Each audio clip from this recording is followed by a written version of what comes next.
நீங்கள் எதை பற்றி பார்க்க போகிறோம்னா மாயா 600 ஆம்பிள் பார்.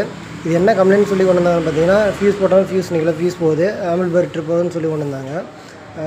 செக் பண்ணி பார்த்தோம். செக் பண்ணி பார்த்தாலும் என்ன கம்ப்ளைண்ட்னா, ஃபுல்லாக ஷார்ட் இருக்குது. ஆன் பண்ணுற பாருங்கள், அந்த சீரிஸ் லைமில் நாங்கள் போட்டு வச்சுருக்கிறேன்.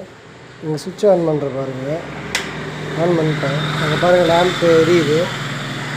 ஸோ ஃபுல்லாக வந்து இதில் ஷார்ட் இருக்குது. என்ன ஷார்ட்னு தெரியல. இதுக்கு மட்டும் செக் பண்ணி பார்க்கணும். டிரான்சிஸ்டர் கம்ப்ளைண்ட் இல்லைனா மெட்டல் டிரான்சிஸ்டர் கம்ப்ளைண்ட் இருந்தாலும் இதுமாரி பண்ணலாம். இல்லை மெட்டல் டிரான்சிஸ்டர் கம்ப்ளைண்ட் இருந்தாலும் மெட்டல் டயோடு கம்ப்ளைண்ட் இருந்தாலும் இதுமாரி ப்ராப்ளம் ஆகலாம். இல்லை டிரான்சிஸ்டர் கம்ப்ளைண்ட் இருந்தாலும் இதுமாரி ஆகலாம். செக் பண்ணி பார்த்துட்டு உங்களுக்கு கண்டினியூஸாக வீடியோ போடுறேன். பை.